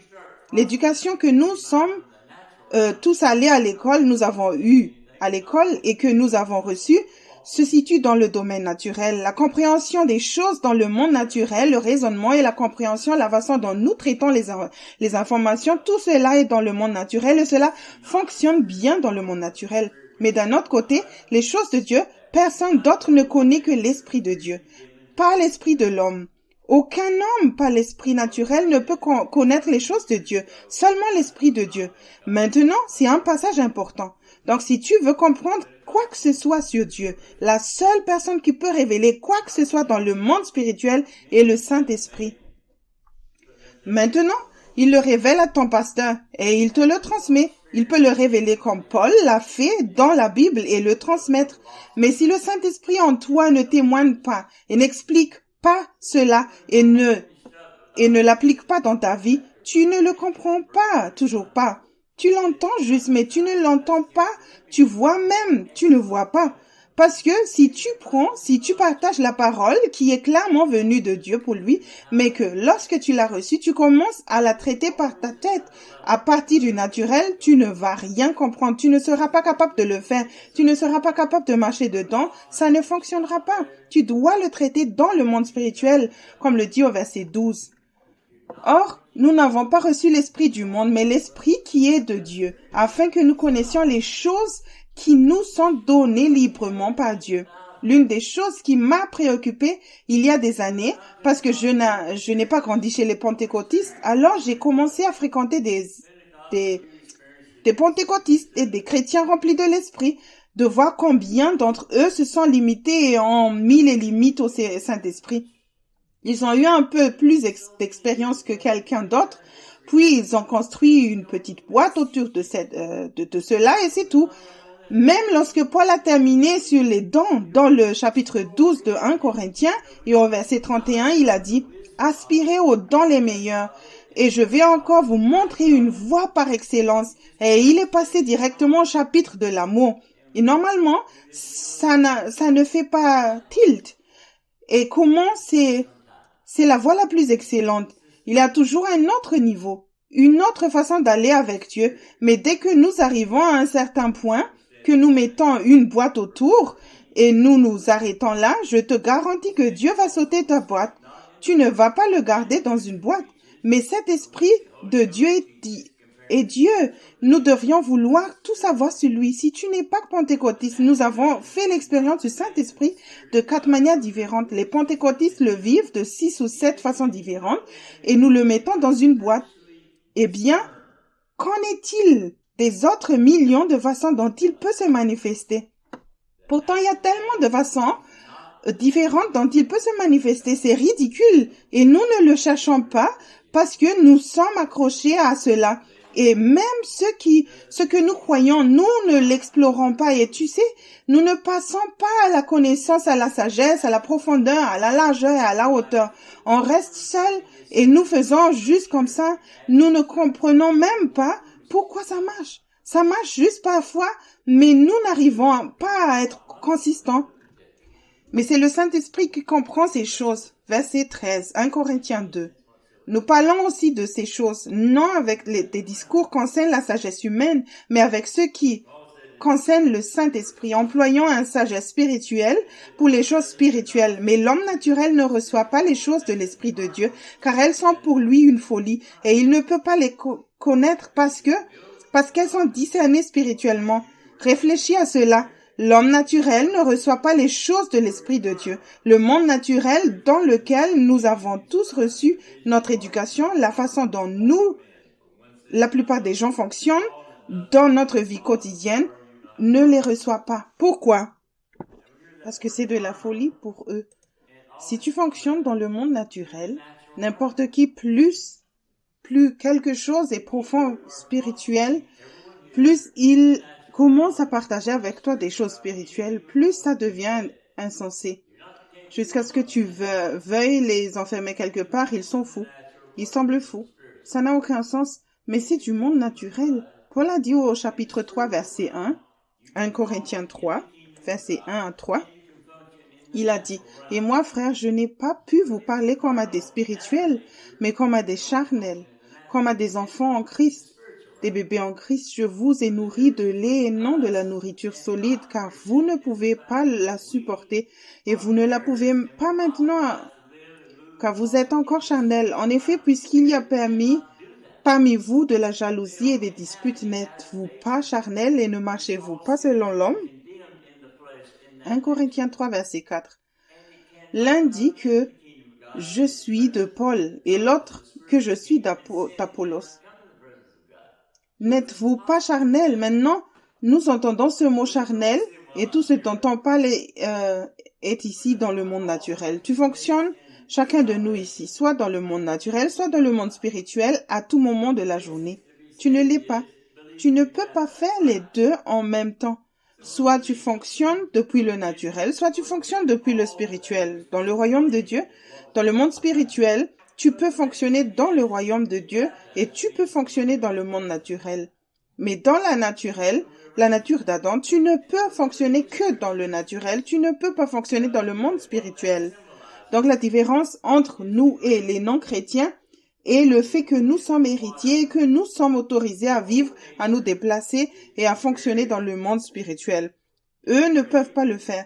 Ils n'ont pas la nature d'Adam. Ils n'ont que la nature d'Adam, dans laquelle tout péché a été condamné dans la chair.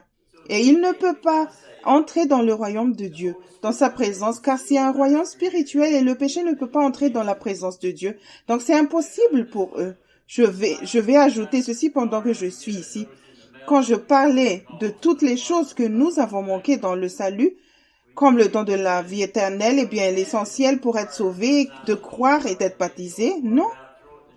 Donc nous croyons, mais nous n'avons pas reçu toutes les choses que nous sommes censés croire. Tu sais ce qui était dans le paquet du salut, mais la chose suivante est que nous nous faisons baptiser, ce qui signifie que nous allons devoir nous mouiller un jour ou l'autre. Alors nous avons arrangé ça.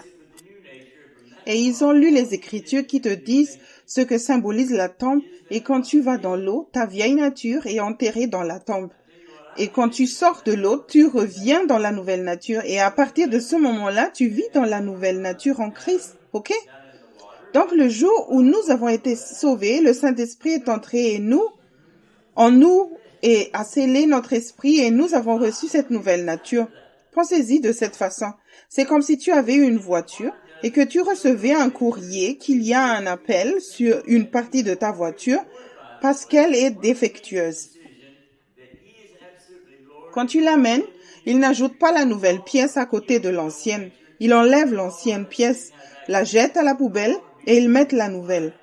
Ce n'est pas conçu pour avoir deux parties de la même chose. Lorsque nous avons été sauvés et que la première chose que nous sommes censés faire ensuite est de nous faire baptiser. Cela signifie que nous devons maintenant prendre la vieille nature, l'enterrer, la laisser mourir et la remplacer par la nouvelle nature et à partir de là, ne vivre que dans la nouvelle nature.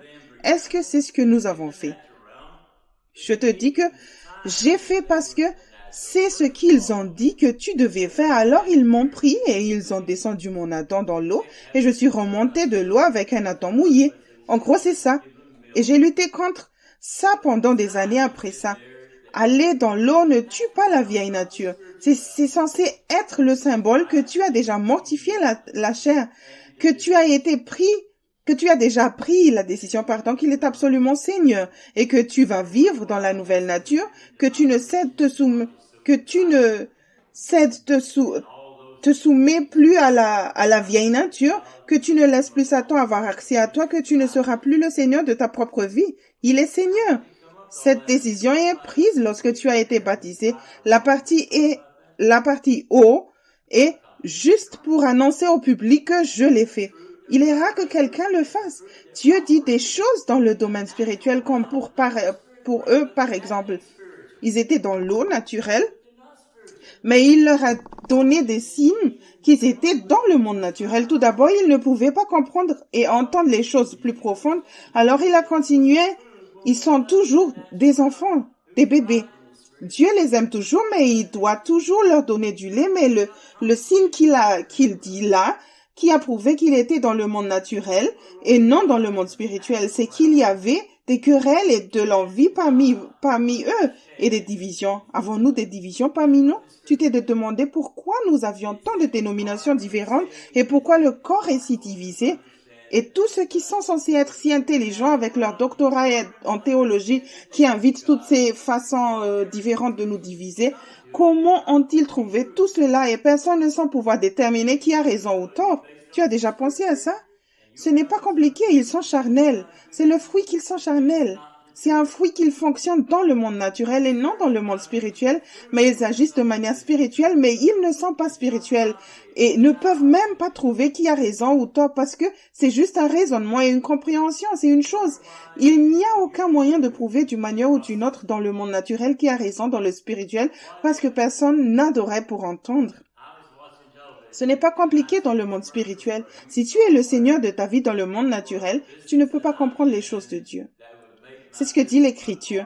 Il n'a pas dit que c'est difficile. Il dit qu'il est impossible de comprendre les choses de Dieu.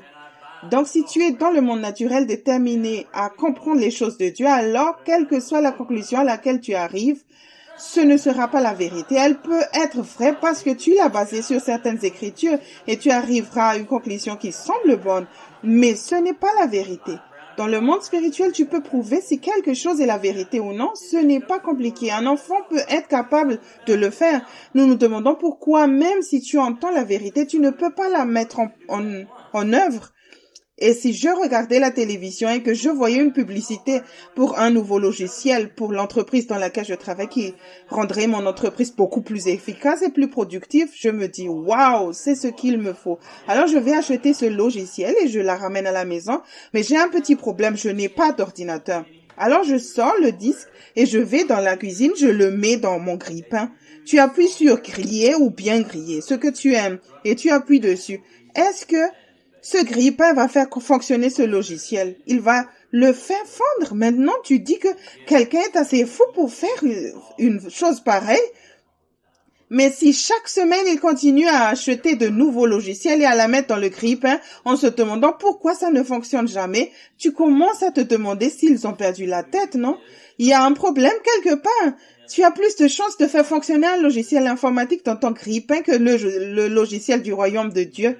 La révélation de Dieu qui fonctionne à partir de ta base de raisonnement et de compréhension naturelle. Il y a beaucoup plus de chances que le grille-pain le fasse fonctionner. Et pourtant, nous continuons à faire tout le temps, et nous continuons à apprendre sans jamais parvenir à la connaissance de la vérité. Tu dois juste comprendre la différence dans le système. Alors nous lisons ceci et je pense pourquoi ne croyons-nous pas à cela? Parce que si tu le croyais, tu n'essaierais plus jamais de comprendre quoi que ce soit dans le domaine naturel, car ce serait une perte de temps. Mais nous continuons à le faire quand même, ce qui signifie que nous le croyons déjà. Et si nous continuons à le faire de cette façon, c'est en partie parce que personne ne nous a jamais proposé une autre façon de faire. D'accord? Je suis d'accord que cela devrait être fait de manière spirituelle, mais comment le faire? Si personne d'autre ne le fait, tu comprends, alors tu penses que soit c'est impossible à faire, soit ce n'est pas ça. Tu sais, ça sonne bien, soit nous ignorons simplement les Écritures. Je vais te montrer un point sur un enseignement. Va dans 1 Corinthiens chapitre 14. Là, Paul avait partagé avec les Corinthiens. Il a partagé avec eux déjà plusieurs fois des choses que Dieu lui avait données. Il partait en voyage, comme dans la première lettre aux Corinthiens et deuxième lettre aux Corinthiens. Il répondait aux lettres à cette église. Mais quand Paul a parté de faux enseignants, apôtres et prophètes arrivaient et ils enseignaient autre chose qui semblait juste mais qui était contraire à la vérité. Et lorsque les gens les écoutaient parce que c'était plus facile pour eux que ce que Paul enseignait, ils devenaient plus audacieux et commençaient à remettre en question ce que Paul disait. Il disait cela ne venait pas de Dieu et les gens commençaient à le croire. Maintenant, après tout cela, ce que Paul a supporté avec ces gens et a travaillé patiemment avec eux, alors ils auraient dû être matures. Ils sont encore des bébés. Ils se demandent maintenant si ce qu'il a reçu vient réellement de Dieu. Parce que Paul leur a envoyé des messages et il les a assimilés.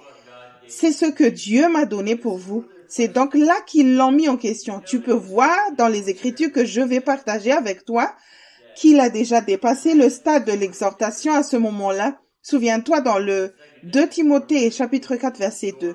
Nous sommes censés exhorter, réprouver et reprendre avec toute la patience possible. Je pense qu'il a déjà dépassé le stade de l'exhortation. Il a dit que nous en sommes au stade de la réprobation ou de la réprimande, mais il a fait cette déclaration au verset 37 et 38 de 1 Corinthiens 14. Si quelqu'un croit être prophète ou spirituel, qu'il reconnaisse que les choses que je vous ai écrits sans les commandements du Seigneur, mais si quelqu'un est ignorant, qu'il soit ignorant. Maintenant, réfléchis à cela.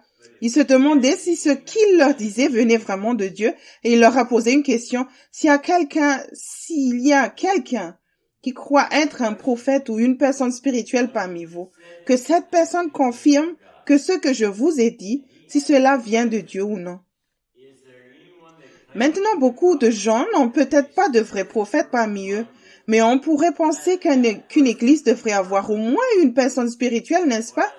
Ça n'a pas dit charnel, juste une personne spirituelle. Il n'a pas dit un pasteur spirituel. Il n'a même pas dit un leader spirituel ou une personne spirituelle mature.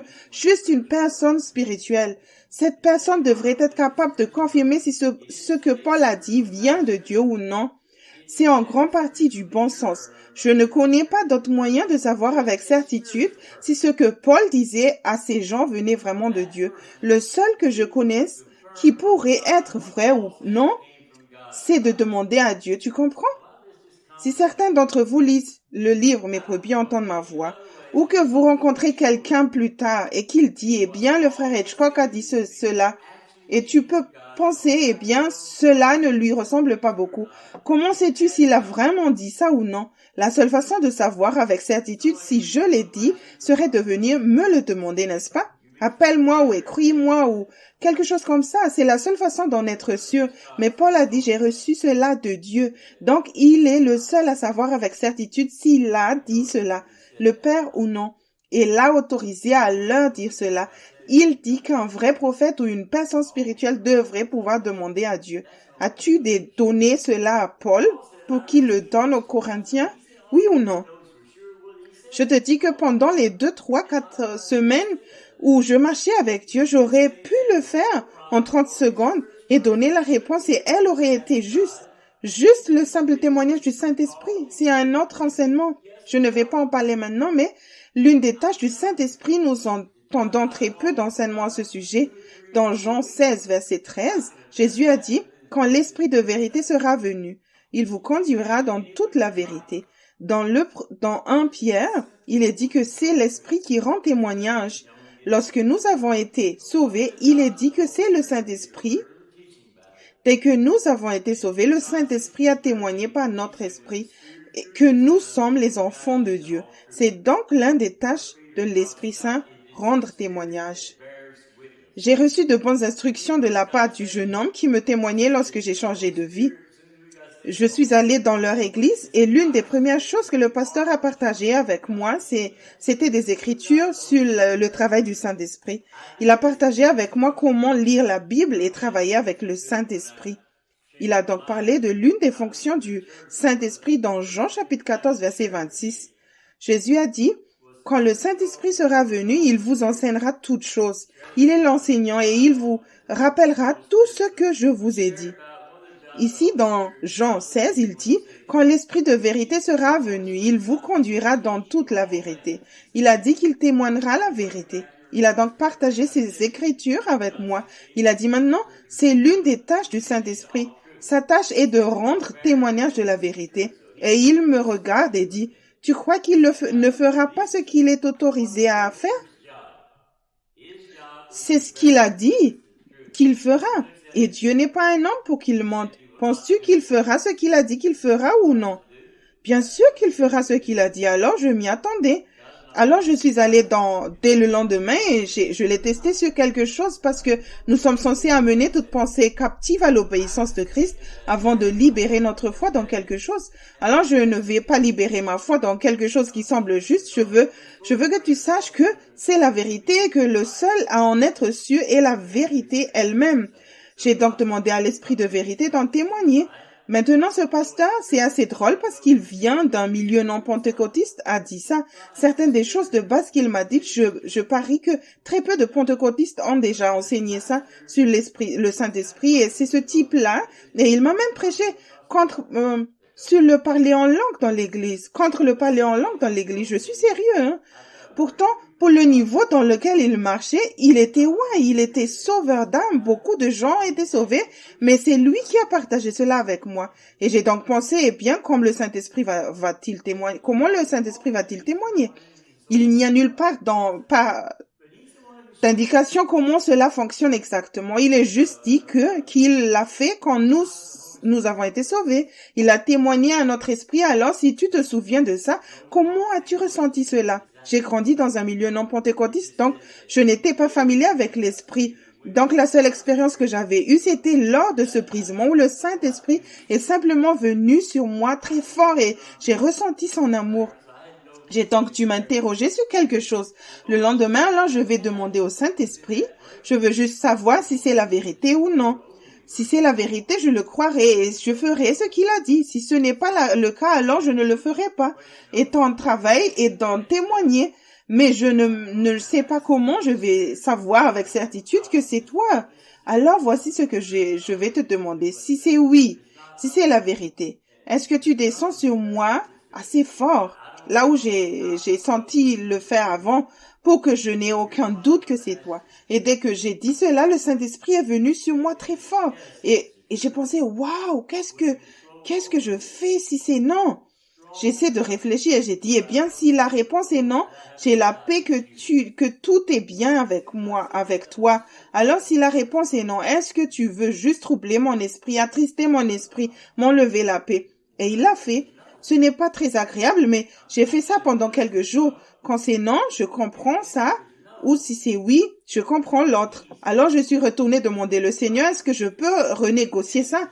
J'ai dit, si je te demande si c'est oui et que tu viens sur moi et que tu ne viens pas, est-ce que je peux m'adresser à toi et dire, Seigneur, si c'est non, est-ce que tu viens sur moi? Et je l'ai fait pour un an et il est venu sur moi. Et c'est ce que j'ai fait à partir de ce jour-là. Donc pour moi, quand je ne suis qu'un bébé, quelques semaines de marche avec Dieu, si cette question m'était posée, je demanderais simplement, Dieu, as-tu donné cela à Paul? C'est juste oui ou non? Si c'est oui, laisse-moi sentir ta présence. Et le Saint-Esprit serait venu sur moi, et si c'était Paul, et cela avait été la réponse. Et j'ai fait cela en quelques secondes, juste un bébé. Je ne suis même pas un petit enfant, je suis juste un bébé. Cette foi simple comme celle d'un enfant, juste croire que Dieu est digne de confiance pour faire ce qu'il dit qu'il ferait. Combien de personnes ont appris qu'à partir du jour où nous avons été sauvés, nous n'aurions jamais dû croire un mensonge à partir de ce moment-là. Peu importe, il était déguisé, et comment il semblait trompeur, peu importe ce que tu as reçu avec tes sens. Lorsque nous écoutons, tu m'écoutes, tu sens, saisissent les informations que je donne, ok? Et cela peut passer par ta tête en fonction de ce que tu crois déjà. Donc, si tu viens tous des arrière-plans différents, backgrounds différents, et que vous l'avez fait passer par un programme différent, vous arrivez quelque part à une conclusion à partir de ce que je dis sur quelque chose dans le naturel. La question est de savoir si cette conclusion est la vérité ou non. Parce que beaucoup de chrétiens écoutent avec leur tête. Ils n'écoutent pas vraiment par le Saint-Esprit. Ils ne permettent pas que la sensibilité de l'Esprit leur parle pendant qu'ils écoutent. Mais au moins quand tu arrives à cette conclusion, avant de donner ta foi dans le fait que ce soit vrai ou faux, tu devrais au moins tester si ta conclusion est vraie ou non. Et cela ne devrait prendre qu'un instant. Demande simplement au Saint-Esprit de témoigner. S'il témoigne que c'est la vérité, alors tu vas libérer ta foi en elle et tu pourras la recevoir. S'il n'en témoigne pas, ne libère pas ta foi en elle. Même s'il n'explique pas pourquoi ce n'est pas la vérité, mets-le au moins sur l'étagère. Ne libère pas ta foi dans cela. J'ai fait ça dès le début pour ne jamais avoir à revenir en arrière et défaire toutes ces choses. Je n'ai jamais libéré ma foi dès le début, à moins que le Saint-Esprit n'en témoigne clairement. Cela nous a donc été donné dès le début. Je vais m'arrêter ici assez rapidement car nous avons demain et dimanche matin, car je ne veux pas t'épuiser. Mais sur ce point particulier avec ces chrétiens, il en est venu à la conclusion que si quelqu'un est ignorant, il n'a qu'à rester ignorant. Parce qu'il a essayé plusieurs fois afin qu'il comprenne. Mais ce à quoi je veux que tu penses, c'est que dans ce chapitre 14, deuxième chapitre décrivant le naturel et le spirituel, tu dois comprendre que tu dois fonctionner dans le monde spirituel. Je vais approfondir ce sujet demain car nous n'avons pas eu d'enseignement sur ce qu'est le monde spirituel, comment cela fonctionne. Tout vrai chrétien y a été. Nous le rendons visite et c'est agréable quand nous y sommes, mais nous ne sommes pas toujours sûrs de ce qui nous a fait entrer là. Nous ne sommes pas sûrs de ce qui nous fait sortir parfois. C'est donc une chose fragile, mais ça ne devrait pas être fragile du tout. Si tu comprends le système, tu dois comprendre qui tu es et c'est ton héritage. Donc, tu as le droit de comprendre. Mais je veux juste t'encourager que cela devrait être normal pour chaque enfant de Dieu de pouvoir facilement se mettre dans la présence de Dieu de façon constante. Et tu devrais avoir une communication à deux sens. Cela ne devrait pas poser aucun problème. La chose unique à propos du Saint-Esprit aussi, chacun de nous a le Saint-Esprit. C'est le même que Paul avait eu. Il est notre enseignant. Clairement, scripturairement, il est notre enseignant. Dans tes systèmes scolaires ici, je ne sais pas quel est le ratio élevé. Professeur dans les écoles, quelqu'un le sait? 1 pour 20, 5, 30? Ok, donc nous savons que moins il y a d'élèves pour les enseignants, par enseignant, mieux c'est, parce que vous passez plus de temps de qualité. Mais dans le royaume de Dieu, avec les enfants de Dieu, le rapport enseignant-élève est de 1 pour 1. Chaque enfant de Dieu a son propre enseignant et tu as le meilleur enseignant de l'univers, amen, qui ne dort jamais. Il est disponible 24 heures sur 24 et 7 jours sur 7. Tu es le seul élève qu'il a, celui qui vit en toi. Il est disponible 24 heures sur 24 et 7 jours sur 7.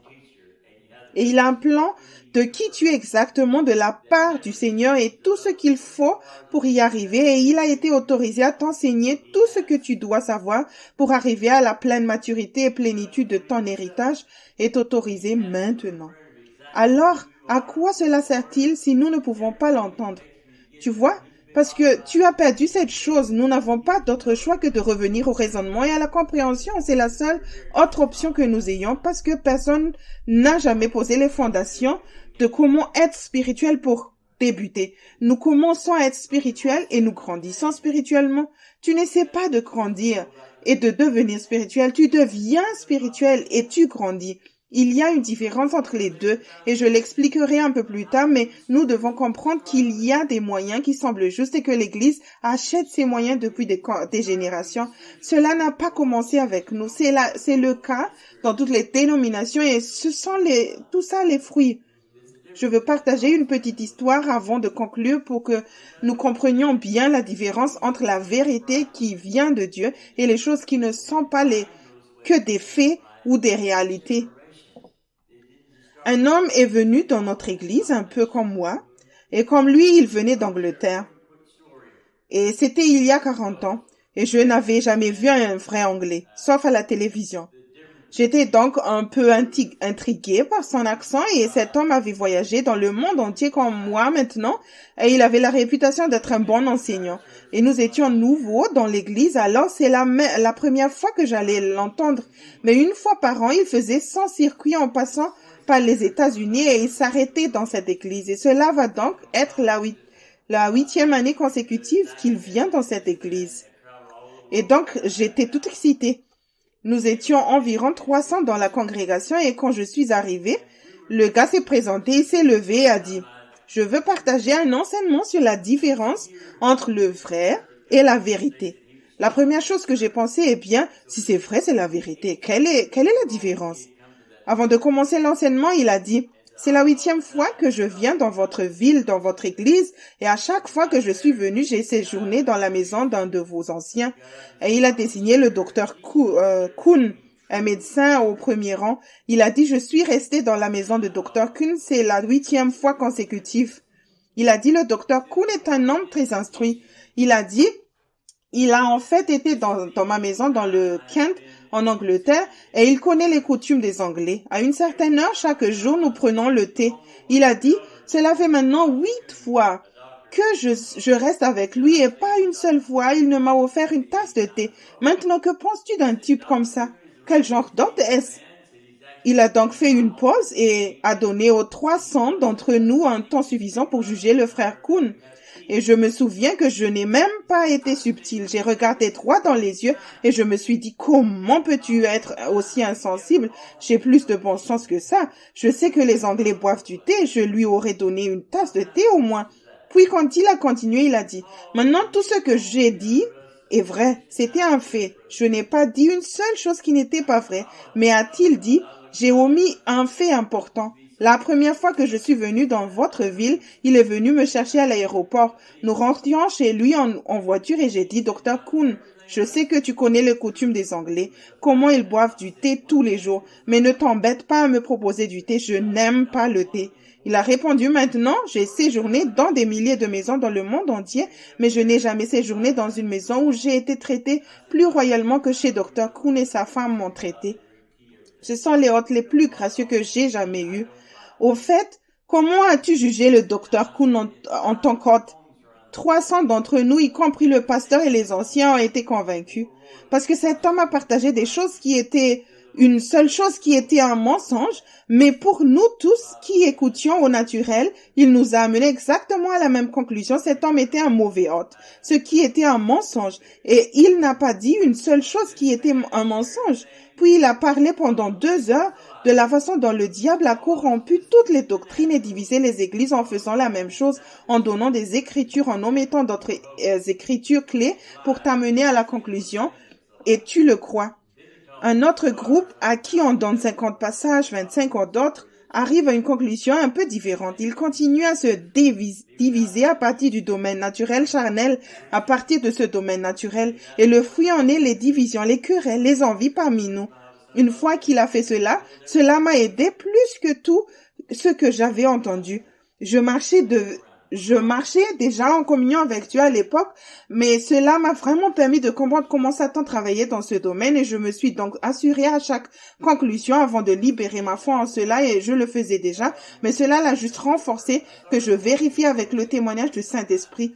Je ne l'ai pas analysé dans ma tête. Je ne l'ai pas fait, c'est juste oui ou non. Si l'Esprit en témoignait, je libérais ma foi en cela. Je le recevais. S'il ne le faisait pas, je le mettais sur l'étagère et quand j'avais le temps, je priais et je cherchais le Seigneur pour savoir pourquoi il ne témoignait pas.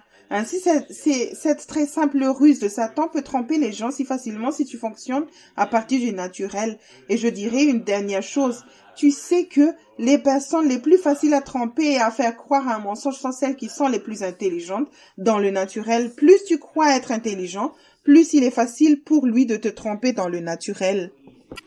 Si tu es si intelligent, et puis j'ai souvent affaire à ça avec les Allemands, parce qu'ils sont vraiment intellectuels. Si tu penses vraiment que tu es si intelligent qu'ils ne pourraient pas te tromper, j'ai une nouvelle pour toi, tu es déjà trompé. C'est aussi simple que cela. Tu es la personne la plus facile à tromper au monde. C'est triste, mais c'est vrai. Et c'est la cause de toutes nos divisions dans les dénominations. Ce sont des docteurs qui prennent ces décisions. Les gens qui sont séduits parce que nous avons mis les plus intelligents sur cette place qui prennent les décisions doctrinales et ils s'en remettent à leur raisonnement et à leur compréhension. Ils ont créé un autre groupe pendant des centaines d'années et n'arrivent pas à se décider sur un seul verset alors qu'un enfant devrait pouvoir te dire ce que c'est en 5 minutes.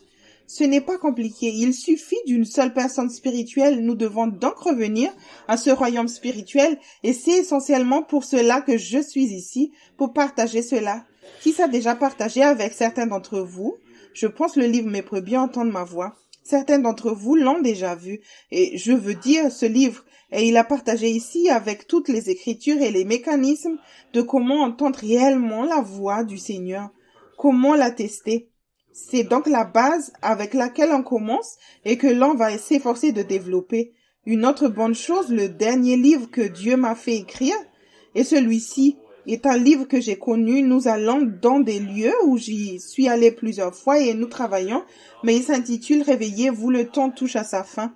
Il s'agit de fondation pour une maturité spirituelle. J'ai passé plus de temps à écrire ce livre que tous les autres livres que j'ai écrits, tous réunis, mais c'est pour ce jour. Et le Seigneur m'a fait revenir en arrière quand j'ai partagé depuis ce stade de bébé, développant la relation d'amour jusqu'à mon appel. Je n'avais pas d'autre enseignant que le Saint-Esprit et la Bible. Il m'a demandé de revenir en arrière et de partager exactement mon parcours et la façon dont le Saint-Esprit m'a enseigné pour que quelqu'un d'autre puisse avoir le même genre d'expérience d'apprentissage et développer cela. Depuis que je suis capable d'entrer dans la présence de Dieu, d'y passer du temps de qualité, d'avoir une communication à 2 sens, qu'il est le Seigneur absolu de ma vie, que je lui fais confiance de tout mon cœur et qu'il est mon premier amour et que je suis capable de marcher constamment dans l'esprit. Si tu penses en termes de temps naturel, d'un bébé à une école maternelle dans le domaine spirituel, et ce domaine de temps est celui où tout ce qui est dans ce livre a été mis dans ma vie par le Saint-Esprit. Tout cela s'est fait en moi en l'espace de 2 ou 3 mois, sans que personne ne sache rien, et s'il pouvait le faire avec quelqu'un comme moi, comme je l'étais, d'être rebelle. Et je n'ai certainement jamais été qualifié d'être très studieux, et qu'il a pu faire ce travail en moi, alors il peut certainement le faire dans n'importe qui d'autre. Mais la plupart des choses que j'enseigne ici, la plupart des gens ne croient même pas que c'est possible. La plupart d'entre eux pensent que cela prendrait toute une vie, puis qu'il faudrait être à un niveau d'appel élevé pour le faire. Mais chaque enfant de Dieu peut le faire. J'ai donc enseigné cela dans le monde entier et certaines des personnes les plus faciles à enseigner que nous rencontrons sont des personnes qui viennent d'être sauvées et nous sommes là pour leur enseigner. C'est facile parce qu'ils n'ont pas confiance en leur chair et ils croient que tu es un homme de Dieu et qu'il suffit de suivre quelques instructions simples. Dès le lendemain, ils arrivaient à marcher dedans. Et je l'ai prouvé, je peux leur faire entendre la voix de Dieu le lendemain. Ce n'est même pas un problème. Donc nous avons tous eu ce désapprentissage, tu sais. Nous avons tellement de confiance dans la chair, mais nous devons revenir en arrière et établir le premier amour. Et ensuite, pour développer la relation, nous avons besoin de la communication et ça va grandir. Mais pour être dans la présence de Dieu et jouir de sa communion, tu n'as pas besoin de dialoguer. Pas plus que nous n'avions besoin de dialoguer avec nos mères quand nous étions bébés. Nous ne pouvions pas avoir de conversation. Nous ne pouvions pas donner notre avis et leur dire ce qu'ils n'allaient pas. Nous pleurions simplement et maman arrive en courant et elle vérifie tout pour voir ce qu'il faut faire. Mais avec vos enfants, pendant la première année ou dans le 5e, 10e, 15e, quand as-tu passé le plus de temps en tant qu'enfant? Dans cette première année, lorsque l'enfant est le plus vulnérable, tu as passé le plus de temps avec lui et c'est là que ce lien se crée. Si c'est une mère attentionnée, c'est à ce moment-là que ce lien a eu lieu. Et peu importe l'âge que tu as ou que maman a, ce lien est toujours là. Si tous les autres dans le monde te laissent tomber, tu sais toujours que tu peux aller voir maman. Cela aurait dû se produire avec notre Père Céleste dans cette toute première période. Avant toute autre chose, cela aurait dû être prioritaire. Si cela ne s'est pas produit dans le naturel, tu ne peux pas revenir en arrière et recommencer. Mais dans le domaine spirituel, peu importe que tu sois chrétien depuis 70 ans, si tu ne l'as pas fait, retourne la faire. Quand Jean était sur l'île de Patmos et que Jésus a dit « Écris une lettre aux 7 églises d'Asie », à l'église d'Éphèse où Jean avait été pasteur auparavant, il lui a dit que tout ce qu'il faisait était merveilleux. Il n'avait qu'un seul problème avec eux. Vous avez quitté votre premier amour. Reviens en arrière et refais les premières œuvres. Remarque que le fait qu'il soit leur premier amour était la première œuvre. Reviens et refais-les, ce qui signifie qu'il l'avait déjà fait auparavant. Sinon, je viendrai enlever le chandelier du milieu de vous, il a dit. C'est donc sérieux. La plupart des chrétiens n'ont jamais commencé. Il l'avait fait et il était le premier amour et c'est une église en plein essor. C'est la plus grande église de la région alors et il a laissé tomber 2 ou 3 quelque part. Il n'a pas dit où ils sont tombés, mais il avait quitté la première place. Mais c'est essentiel. Mais pour la plupart des gens, cela n'a jamais été fait au départ et cela aurait dû être fait pendant cette période de bandine. Et ce qui m'est arrivé, et c'est pourquoi la croissance a été phénoménale, parce que j'ai fait confiance de tout mon cœur pour commencer. Je n'avais pas besoin de comprendre quoi que ce soit. Le simple fait qu'il l'ait dit me suffisait. Tu comprends? Donc, je n'avais pas besoin de comprendre. J'ai juste appuyé sur les boutons et je suis passée dans ce royaume spirituel où ça pouvait s'accélérer. Amen.